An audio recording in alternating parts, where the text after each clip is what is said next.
Okay, good afternoon and welcome to another special episode of Caribbean Life TV.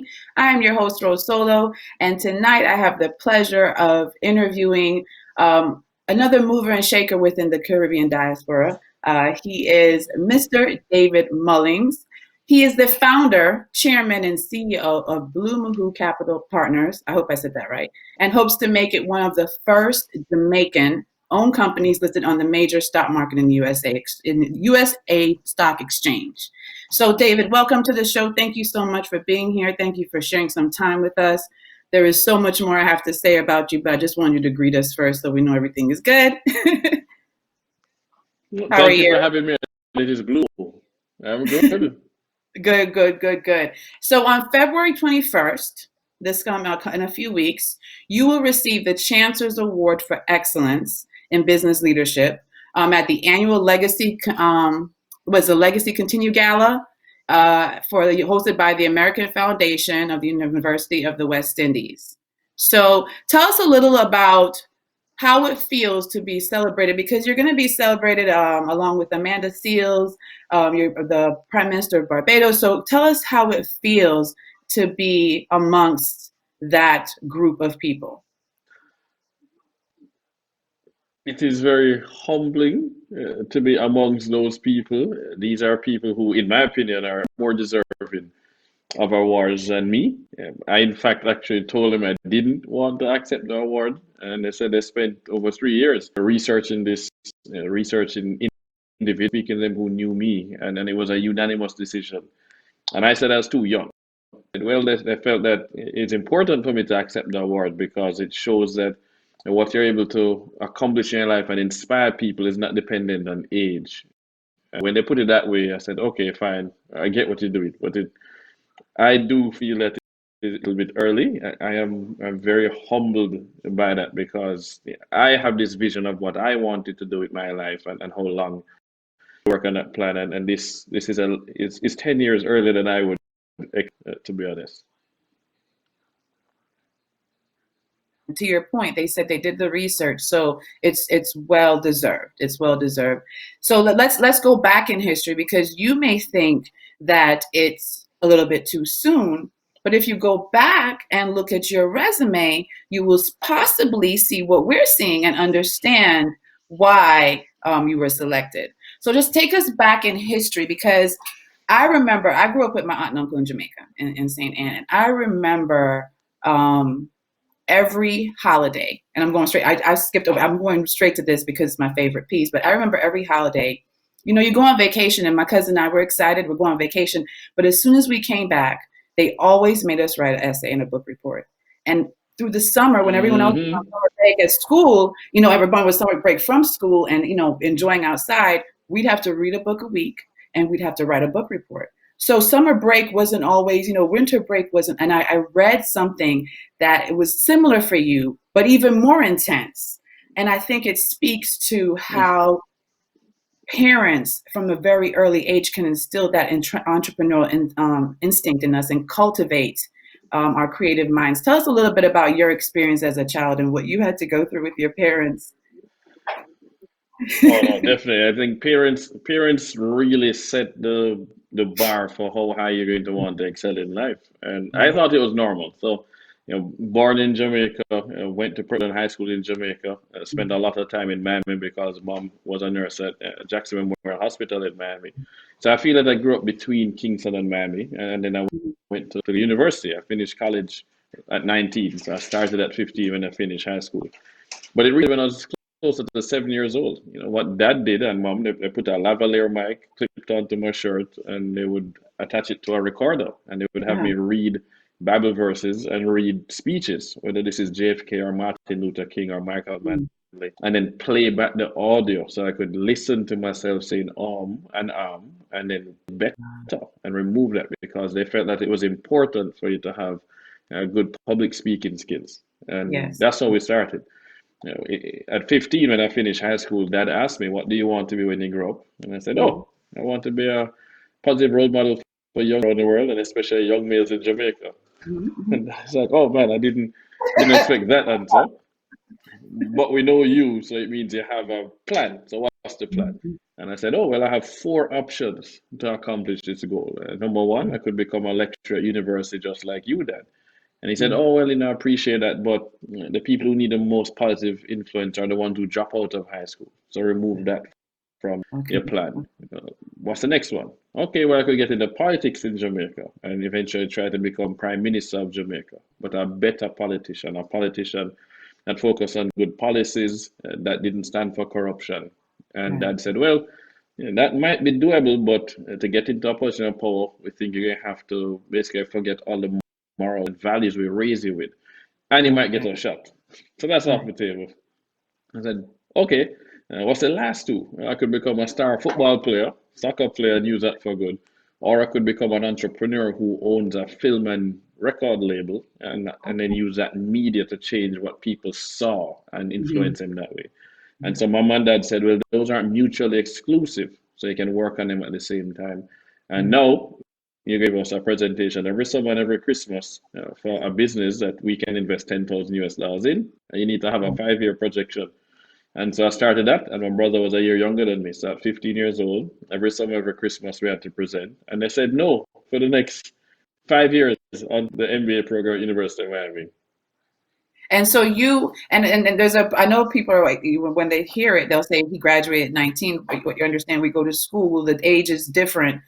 We start a little earlier and we graduate a little earlier. So when most of us come here to the States, we are younger in age than most of our counterparts in our We class are. and our classmates. We are. So Okay. But I was also a lot younger, right? but you Because are a I lot. didn't go I to was sixth about form. to say So, you are a lot younger yeah.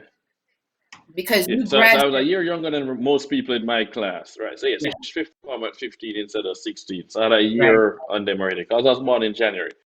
right. They're going to sixth form, 6B and 6A, where you would then graduate usually at 18, right? You'd finish at Right. 16 in fifth form, you do 6A, 6B, that's 18 years old, then you go to university. I University. didn't have to go to university. If you come into the US, you don't need to do sixth form in the Caribbean, and my parents pointed that out. So why not?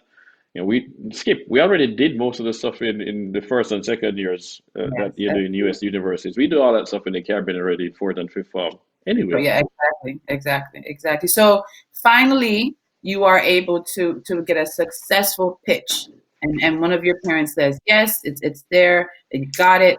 $10,000." And you start your first yes. company, Real Vibes.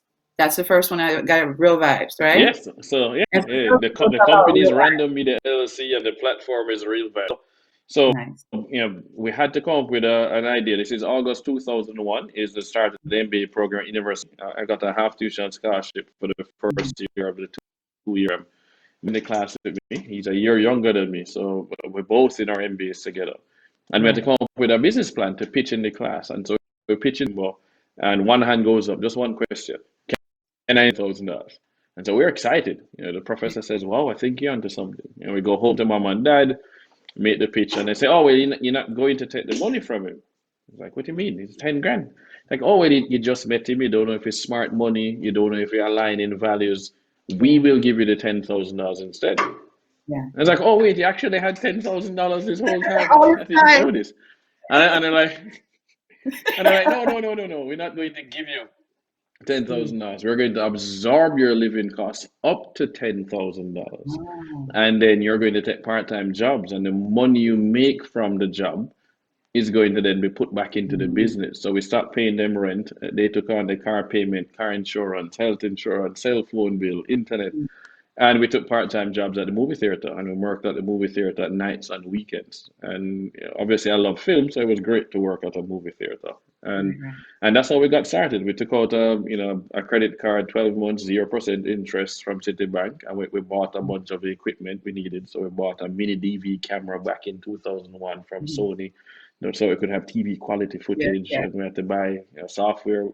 As much as we could rip some of the software, we did pay for Photoshop, and we bought books to teach us how to code, teach us how to edit content, videos, and photos, and it was great. But it was so funny. A few months later, when things started to work, our parents actually invested cash, and we're like, "I thought you didn't have $10,000." They $10. said, "No, no, we did have it, but if we gave you the money at first as a lump Mm. sum, you'd have spent it differently And if you had Right. to work for it and earn that money and then put it into the business, and we needed to learn the value of Hmm. that capital because somebody had to work for it and earn it to then write it into your business as an investment. And And so I was they constantly force us to learn. Yes, and that's what I was going to ask you with with starting the business so soon, or starting your own business so soon and having that idea. But when you explain how they invested in you, it's totally different. And I was going to go to the piece of, what do you think was what was the most that you learned with your parents doing it that way, and do you feel that they contribute to your success now as a business person? Because so many people start and they don't know what to do or how to do it. They don't have the investment. Right. Well, and so it's important to understand that I went to school first, right? So I worked Yeah. while I was in college. So I learned what it took to deal with customer service, to report to a manager, Yeah. what corporate structures look like, right? The first job I ever had was at Blockbuster Video up the Hmm. street from home in Pembroke Pines.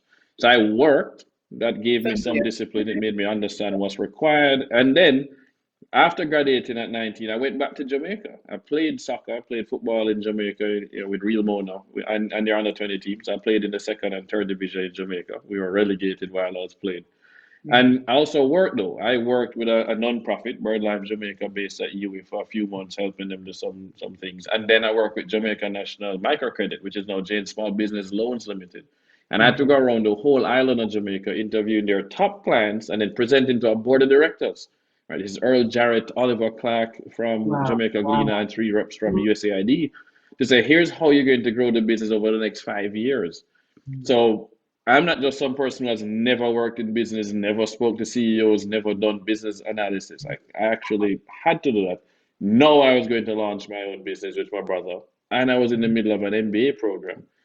MBA programs don't teach you how to start a business, but they do teach you how to manage a business, how to scale a business, leadership development, Right, right. management, marketing.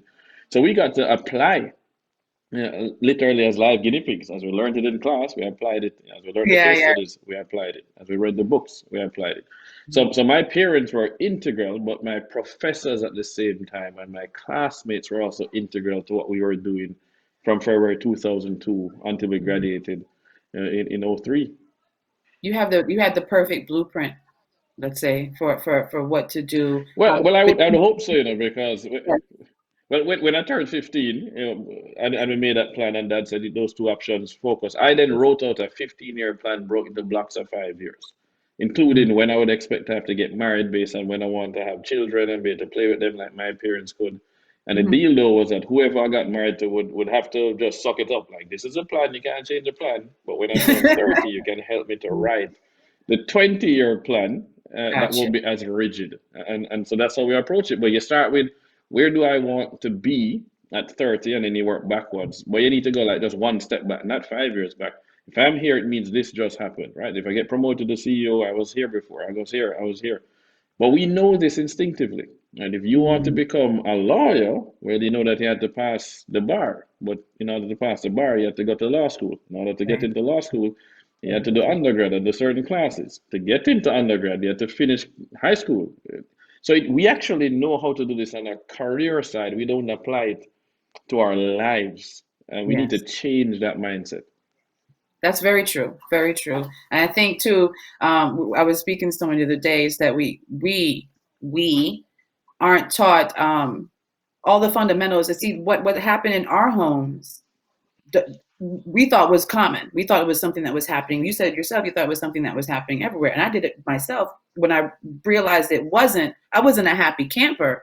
But now, older and more appreciative, I can understand and I appreciate what my aunt and uncle did those summers and those holidays, where we were sitting there and everyone else was outside, or, people were calling to come over and that type of thing. So I do feel that, and I feel it's lacking now. We lack, we are a social media technical generation right now, and Hmm. once our kid, I constantly see these. This is the position of my teens, all the time, and I tell, yeah, and I'm like, you got to lift your head up and communicate, and speak. And Hmm. luckily, I have great teams, but we are in that type of technology where that's they're not used to it, and even simple things. I was speaking to someone the other day, and they were asking me something, and then someone said, "Oh, you could Google it." And I'm like, Google. is not a valid form of information. You must do further Yeah, research. But but with yeah. starting so young and everything, let's talk about, and you were, that first company was successful. That first company was successful. But let's Well, talk well, about, well. Remember, successful is a subjective term, right? I agreed. wouldn't define it as a financial success. It was a Okay. rousing success. Otherwise, we didn't keep it alive, but it became the largest platform for Caribbean music videos on the web. We became YouTube's first Caribbean media partner in 2008. You know, I personally negotiated that deal, and it taught me how to negotiate with a multi-billion-dollar business. So it was worth it. It's still alive in some form, and in fact, we're about to announce bringing it back. So I'm super excited for what we do this time and the lessons that we've learned. But it is now a wholly owned subsidiary of Blue Mahoe Capital. Woo-hoo. And so tell us more about how the idea, the concept of Blue Moon started. Yeah, so Blue Mahoe is a very straightforward idea. You know, back in 2014, I was serving in the Jamaica Diaspora Advisory Board as the first future leaders representative for the USA. And we'd have, meetings every 6 months with the Ministry of Foreign Affairs and Foreign Trade in Jamaica and the Prime Minister of Jamaica. So I got to be amongst these people. US, Canada, UK would meet. And it's an elected board, but we serve as volunteers for 2 years. And the head of the Jamaica Stock Exchange, Marlene Street Forrest, asked me to come and present at their January conference. Says, David, can you please explain how to get Jamaicans in the diaspora to invest back into Jamaica? Not just remittances, not philanthropy, but to actually invest into Yes. Jamaican stock market and Jamaican companies. And because I'd worked at Jamaica National, right? I worked there 3 times. I reported to Earl Jarrett. I launched their internet banking platform. I helped to design mortgages, savings, and investment products in Jamaica. And then I worked in the US in private equity. So she thought I'd be knowledgeable. And I said, great. I went and presented and I said, to all you guys in the room, here's the kind of thing you need to do to get people like me to invest. It's 5 preconditions. Number one, we don't trust the government, typical of emerging markets, right? So it can't be a diaspora bond. So it has to be a private sector led initiative. Number two, Okay. it has to be run by someone in the diaspora who has had financial sector experience, who goes back to Jamaica more often than most of us who've moved away, because we need to know who to do business with, who not to do business with, and the local lay of the land. It had to be partnered with a local financial institution that was known and trusted by the diaspora. So that's only a handful of companies. And then, number four, we thought was crucial. While I trust the Jamaican court system, the diaspora does. It is a British legal system. We feel comfortable standing in front of a judge. It's going to take forever to stand in front of a judge in Jamaica. Let's be honest. We're running on Caribbean people time, right? CP Yeah. time. And so it had to be domiciled in the US, Canada, or UK. We Okay. prefer the US. And then finally, fifth and most important though, it had to be something that the man with $100 could invest in, not just the man with $100,000. It had to be available to the regular person. So that means that it couldn't be just for accredited investors. It couldn't be a hedge fund, couldn't be a private equity fund, it couldn't be a venture capital fund. It could only be a mutual fund, an exchange traded fund, an ETF, or an investment company that was publicly listed, similar to Berkshire Hathaway, that's founded by Warren Buffett. And that's what I presented them. Those are the 5 preconditions. Nobody launched it. I was working for a hedge fund, and this is 3 years ago. I met with Chris Williams from Proven, met with Joe Matalan in Jamaica, and Chris said to me, what happened to that thing that you pitched? Why you never Yeah. launch it? I was like, no, Yeah. I wasn't pitching for me to launch it. I was pitching for you guys to launch it. Right. Right.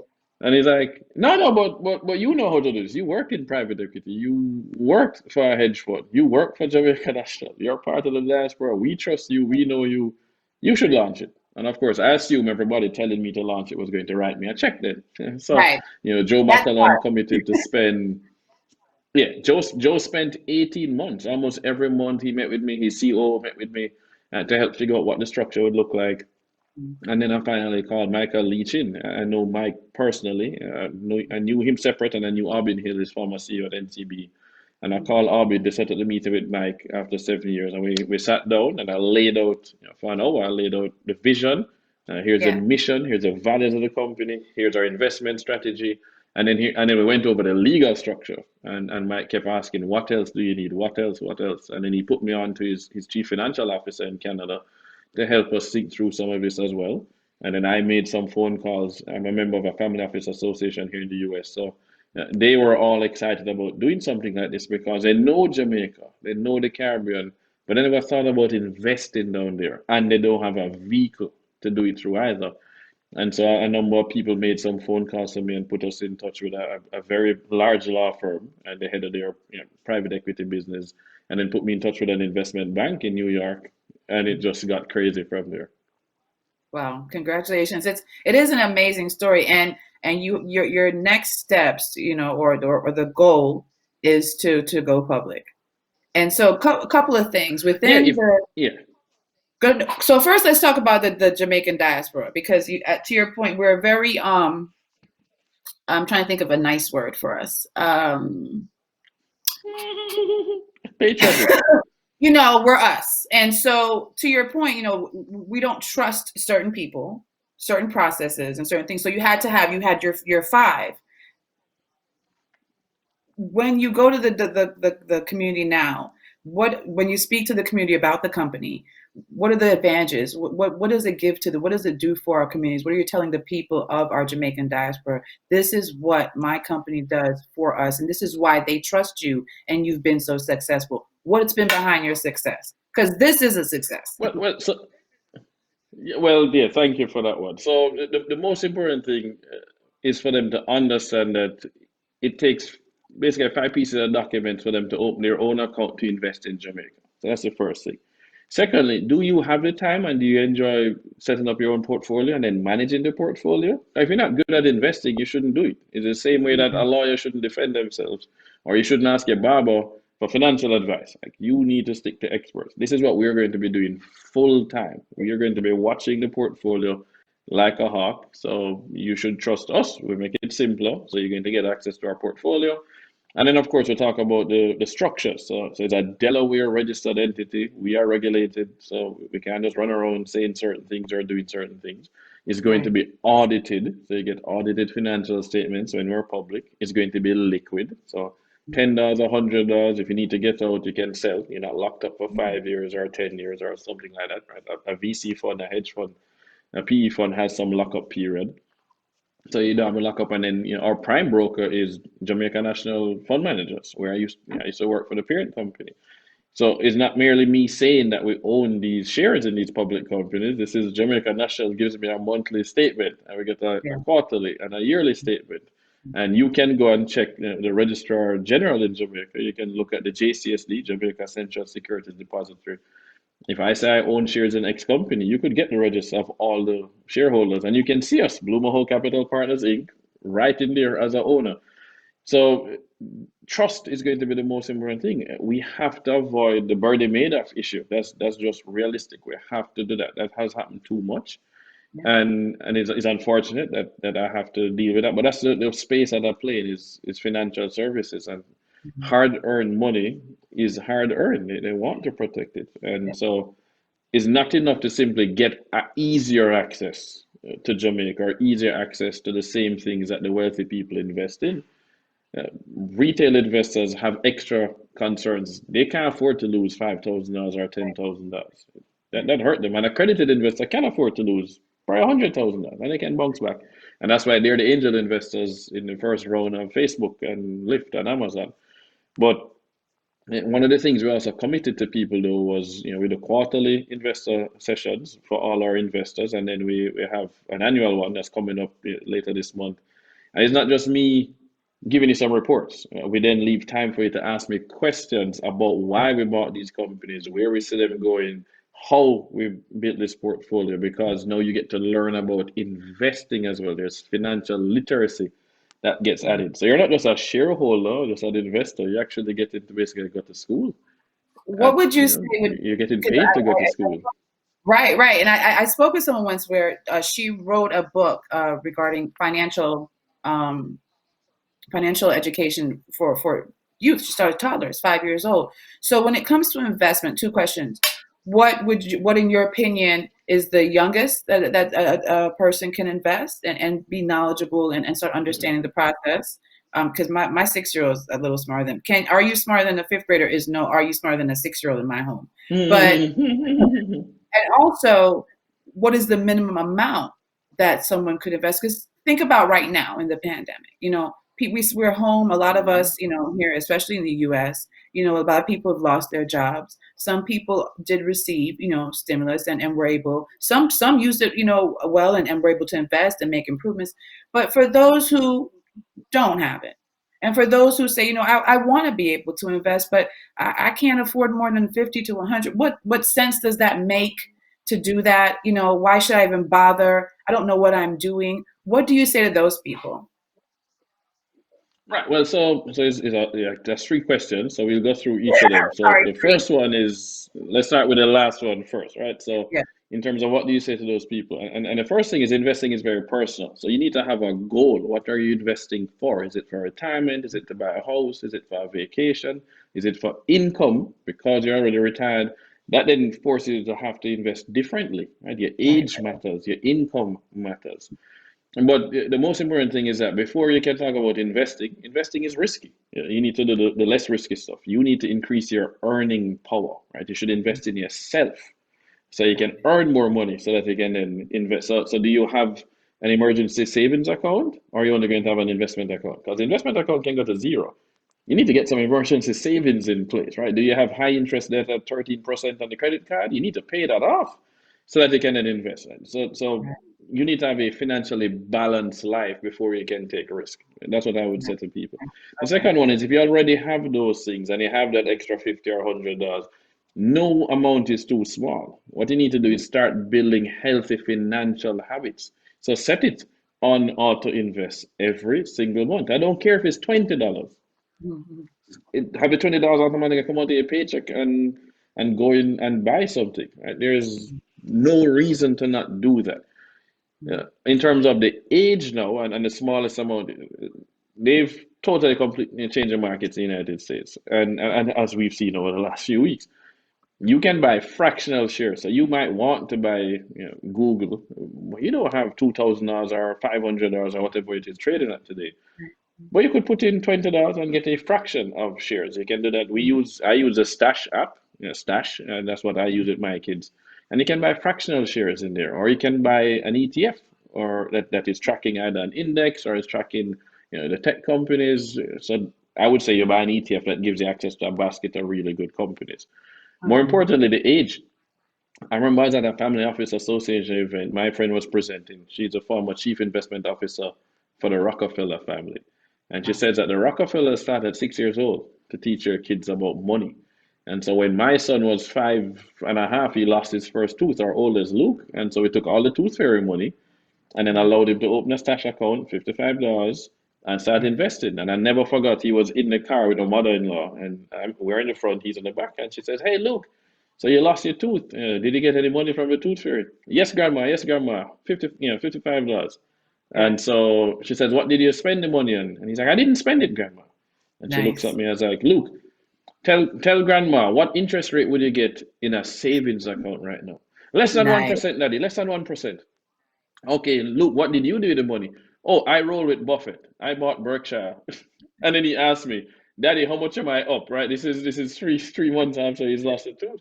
So he now has a portfolio. The other day, like I paid him. I paid him all through summer. He and his younger brother to shoot videos for me. Right? You guys want to be part of Daddy's company? You get to shoot video. I can pay you. I'll pay you $25 per video that they help me to shoot.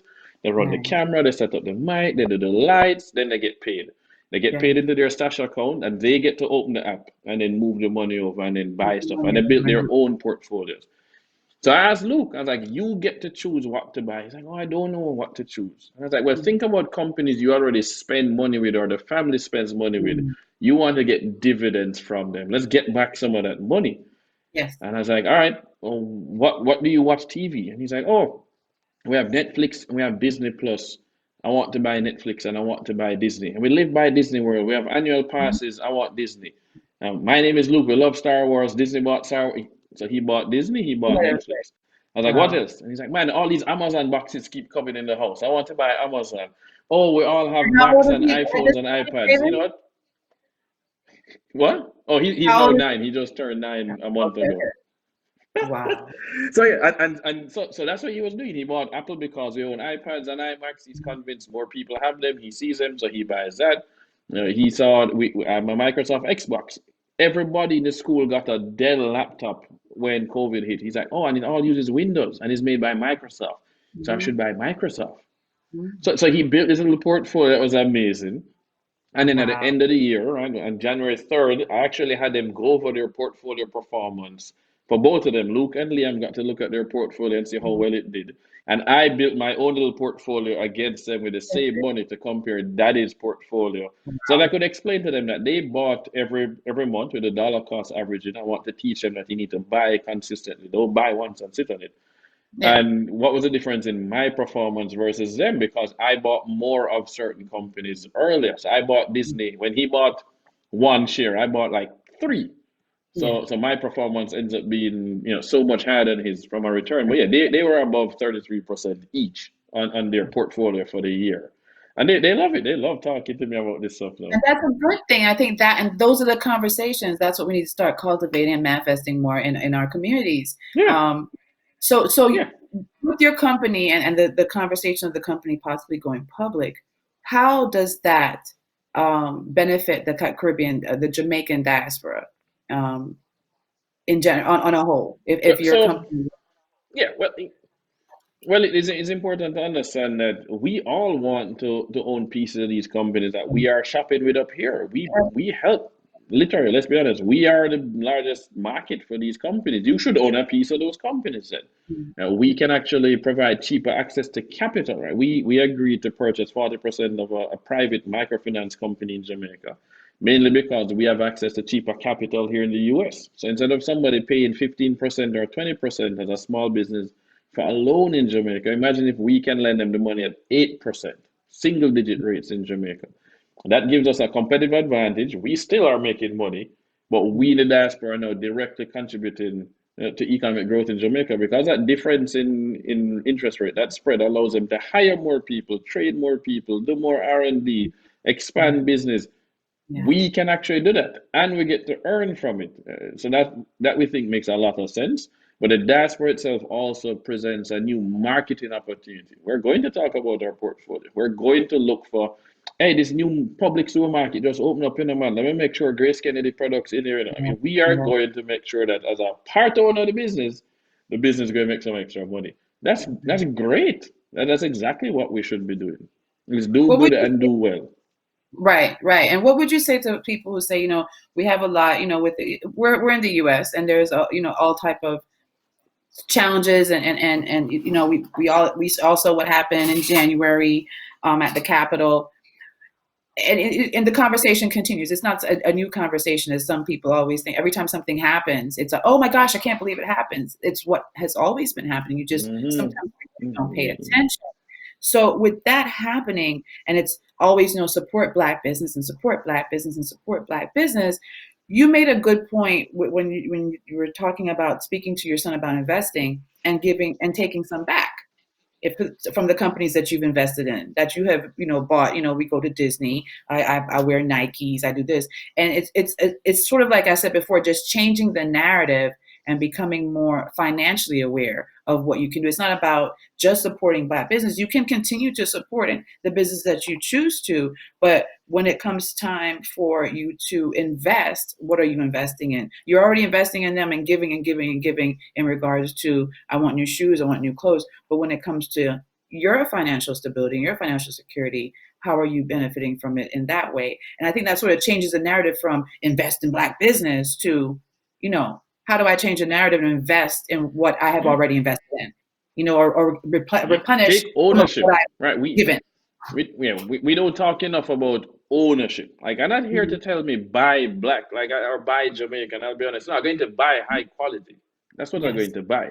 I would yes. prefer to look for somebody who is a minority or a woman-owned business or Jamaican that meets the standard of quality that I want. But let's be Yeah. honest, if you're not going to meet the quality that I need, then I'm not going to keep being your customer. I would like to have ownership in the business though. So Mhm. I can buy stock in Nike. I can buy stock in Apple. I can buy stock in Microsoft. How many black owned businesses are publicly traded and allow me to buy stock in them? Not too Right, many. And you know why? Because we have this scarcity mindset. I don't want ownership. I don't want to give up anything to anybody. It's mine. I'm going to pass it on to my kids. right. Learn from the Walton family and Walmart. Walmart was a family-owned business. They made sure to take it public and scale the hell out of that business and allowed other people to participate in that. Scale is literally a competitive advantage.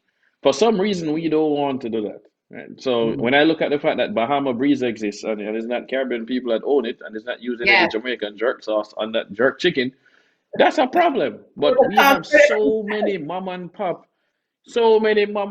restaurants, Jamaican restaurants all over the place. Hello, let us get one that competes because there is KFC, there is Church's Chicken, there is Popeyes.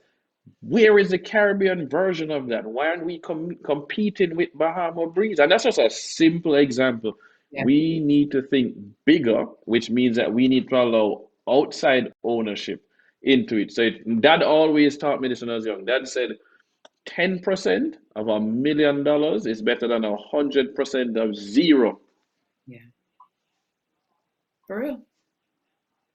That's absolutely. So you could drop the mic. You could absolutely drop the mic with that. For real, there's nothing more Yeah. to say. You could drop the mic with that. I know you have so much to do, and I truly appreciate. I could sit and talk to you like all afternoon. Jason said I have like an hour, up to an hour with you, but unfortunately, I can't spend that time. But what I want to ask you is, how do we change the narrative? Because I'm not even looking at my notes or questions for you anymore. It's just how do we change the narrative in our communities? Because it's imperative.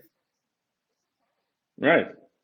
So, well, I actually think is that easy answer is something that's hard to execute. And the idea Yeah. is based on two things. Number one, go where they are, right? Meet the people where they are. So don't try and bring them into the bank. Go into the community center, go to the basketball court, and then use the people they already listen to. Mhm. So they're looking up to the rappers and the athletes. Then you know what? Yeah. Yeah. Use them for good. They can either be Yeah. positive role models or Yeah. negative role models. So let us use them. So go where they already are and then use them. So kids are on TikTok, they're on Instagram, they're on Facebook. Then go there and educate them. Put the videos there, make it entertaining. Have the spokesperson be someone that they're listening to, and then get it done because then they will pay attention. Make it entertaining, gamify it, because that's what works. Just stop complaining that that's not how it used to be in my generation. No, learn that things change, and now we need to go. 'Cause now you just sound like that. Oh, get off my lawn! Old Right? Your record. parents didn't like your music. Yeah, It were that's old it. record. So go where they are and use the people they know. Yeah. Awesome. Thank you, David. Thank you so much for your time. Tell everyone how they could learn more about the company, how to invest if they want to find out more information, because we hope that when they see this, that it starts, turning some fuel in there, and people want to do more. Yeah, wheels And turning. Yeah.